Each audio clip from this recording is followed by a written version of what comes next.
propia. Para hablar de este tema, saludamos a la directora del DANE, Piedad Urdinola. Directora, gracias por acompañarnos en Recap Blue. ¿Cuántos colombianos somos en este momento?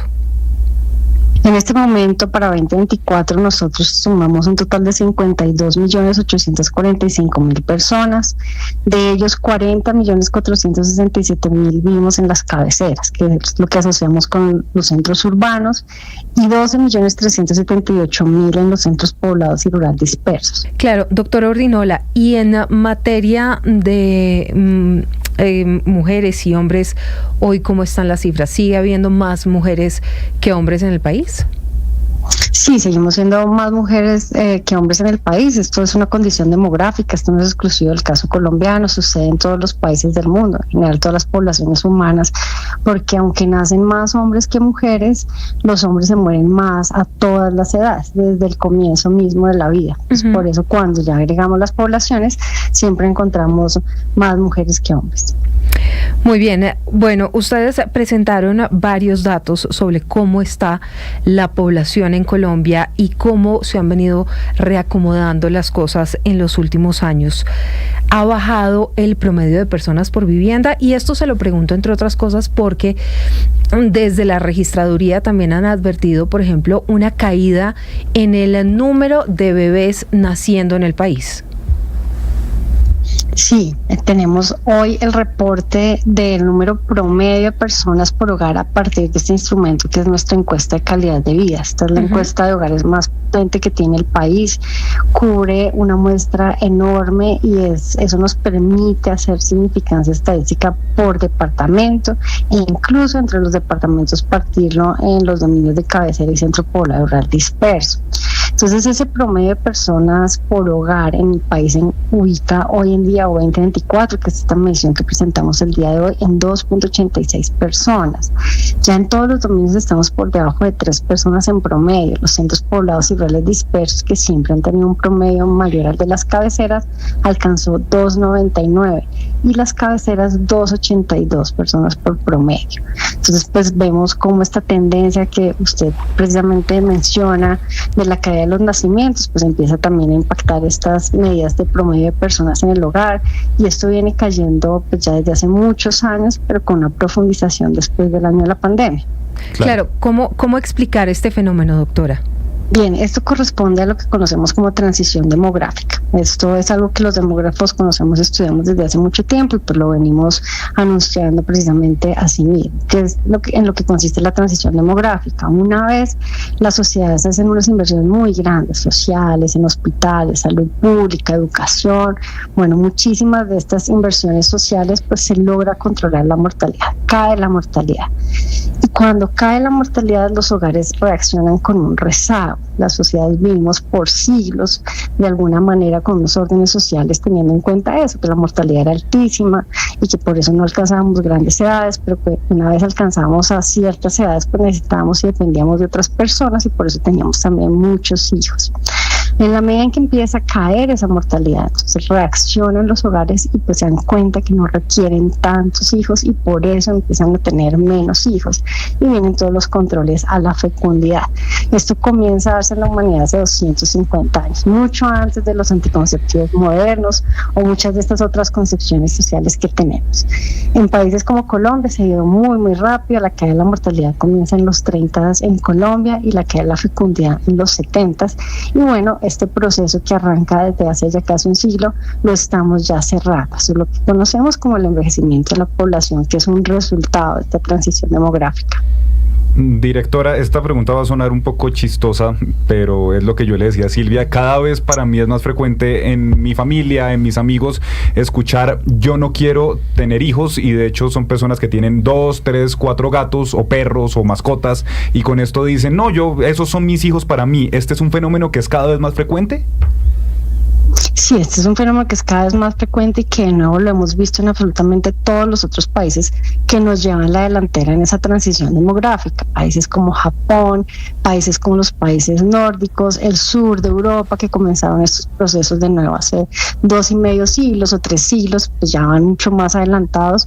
Allá también se ha visto precisamente este fenómeno. Esto es un cambio de paradigma. Antes casi que la gente tenía hijos sin pensarlo, no era lo que la sociedad promovía y se hacían las cosas así de manera tradicional, pero ahora realmente la gente puede tomar estas decisiones y decidir si tiene o no tiene hijos y si los va a tener, cuántos va a tener. Entonces, en realidad, esto de la maternidad o la paternidad no es para todo el mundo en nuestras sociedades modernas y la gente tiene ahora esta libertad de escoger si quiere tener hijos y cuántos va a tener. Estamos conversando con Piedad Urdinola, ella es directora del DANE. La gente entonces toma de manera más consciente tal vez esa decisión sobre si quiere o no quiere tener hijos. Cada vez es mayor el número de quienes dicen yo definitivamente no quiero tener hijos, por eso ha habido una reducción en el número de nacimientos, también en el promedio de personas que componen una vivienda. ¿Cuántas personas hoy en Colombia prefieren, por ejemplo, vivir solas? Bien, nosotros estamos viendo también en la composición que nos da esta encuesta de calidad de vida el porcentaje de hogares por su tipología. Entonces yo te puedo contestar los que son unipersonales, es decir, los hogares que tienen solamente una persona. Desde 2019 teníamos 17%, ahora en 2024 estamos reportando 19,8%. Lo que estamos viendo es un aumento lento en esos hogares unipersonales, mientras que los tradicionales, los que son biparentales, padre y madre con o sin hijos, pasa de 56,7 en el 19 a 51,6, esos van cayendo. Pero a la vez tenemos este otro fenómeno, los monoparentales, los que son solo papá o solo mamá con hijos, vienen creciendo 22% a 24,3%. Entonces no es solamente que se estén acabando los biparentales, sino que están subiendo las otras formas, como los monoparentales y los unipersonales. Directora, otra parte importante que conversábamos también con Silvia antes de saludarla es el tema de la vivienda. Nuevamente vuelvo y hablo desde mi experiencia, desde mi círculo cercano, y yo le digo, yo a mis 25 años veo muy, muy lejano el día en que yo pueda tener la plata suficiente, incluso la cuota inicial para poder empezar a tener una vivienda propia. Cada vez es más común oír que la gente vive en arriendo y que es mejor porque realmente vemos casi que inalcanzable el poder llegar a tener una vivienda propia. ¿Cómo está este fenómeno y cómo lo identifican ustedes en 2024? Bien, para este 2024 te cuento que la proporción de personas que vienen arriendo o subarriendo viene creciendo otra vez. En 2019 esa proporción era 35,7 y ahora alcanza 40,4%. Mientras que quienes viven en una vivienda propia totalmente pagada en el 19 era 41,6% y ahora alcanza 36%.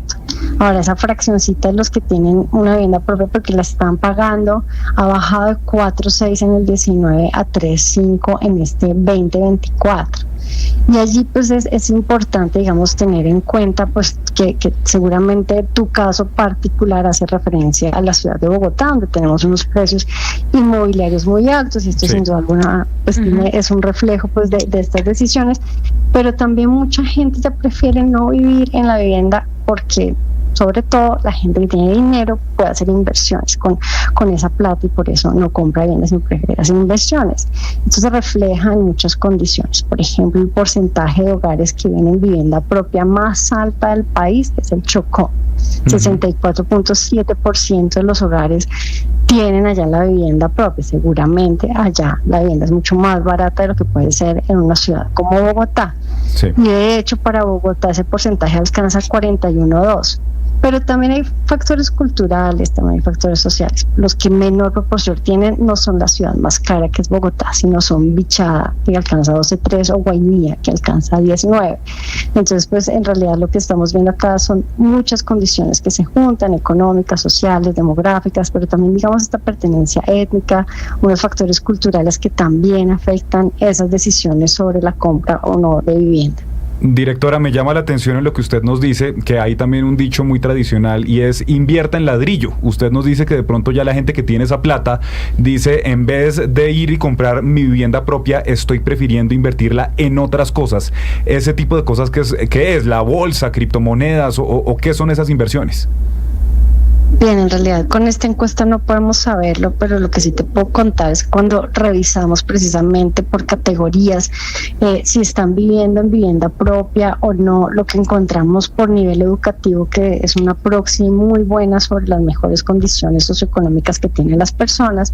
Quienes no tienen ningún nivel educativo, o sea, alguien que no hizo nada de educación, ahí tenemos la mayor proporción, 52.4 tienen vivienda propia.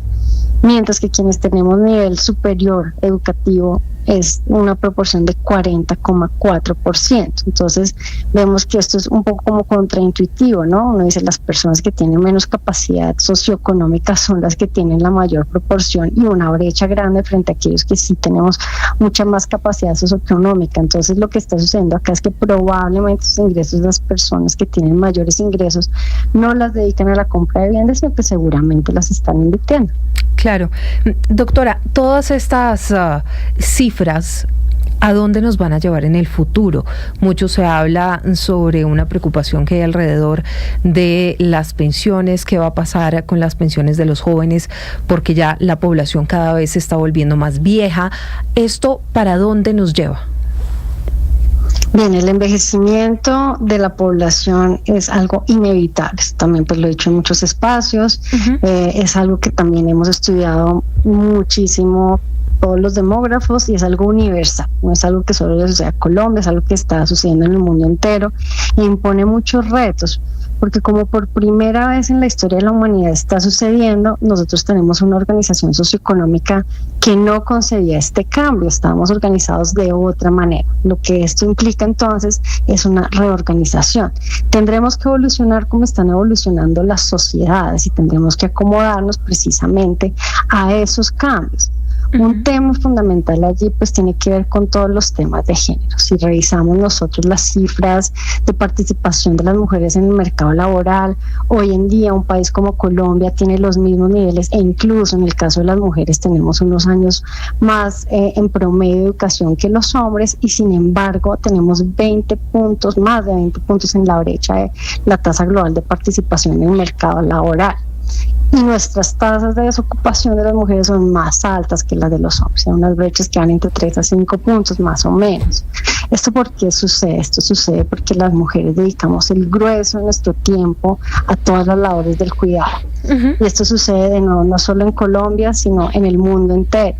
Así que si nosotros quisiéramos rejuvenecer la población, una forma rápida de hacerla es incorporando a las mujeres al mercado laboral y que puedan también hacer esos aportes al sistema de protección social en el tema de pensiones, como tú lo mencionas, pero más importante aún en salud. El gasto fiscal en salud es más alto que el gasto en pensiones. Poder incorporar a las mujeres al mercado laboral es algo fundamental para que podamos prepararnos para todos estos temas del envejecimiento y eso lo logramos solamente con un sistema de cuidados. Me llama la atención, por ejemplo, que usted nos decía que también está creciendo el tema de los hogares monoparentales, es decir, un hogar con solo la mamá o con solo el papá. Esto es porque hoy la gente está decidiendo no tener pareja, pero sí tener hijos, o tiene más que ver con divorcios y separaciones. Es una combinación de las dos cosas. En el pasado era muy raro encontrar esos primeros, donde la gente decidía abiertamente tener hijos sin tener una pareja. Hoy en día ya estamos viendo que hay más personas que toman esa decisión.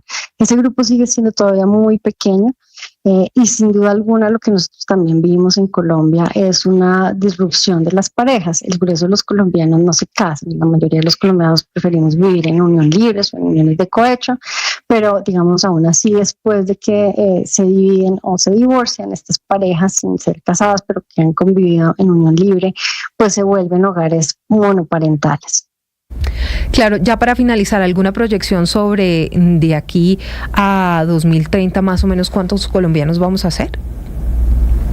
Bien, aquí pues quiero también anunciarles que nosotros tenemos las proyecciones de población, las pueden consultar en nuestra página web del DANE, allí están disponibles y pueden revisar esa proyección a 10, 15, 20 años en el futuro, pero que las estamos revisando precisamente por la conversación con la que comenzamos. Claro. La caída de los nacimientos superó las expectativas que teníamos los demógrafos, los expertos y pues que trabajamos aquí en el DANE. Hemos observado una caída mucho más importante de lo que estábamos esperando y por eso estamos actualizando nuestras proyecciones de población que seguramente saldrán publicadas hacia el segundo semestre de este año.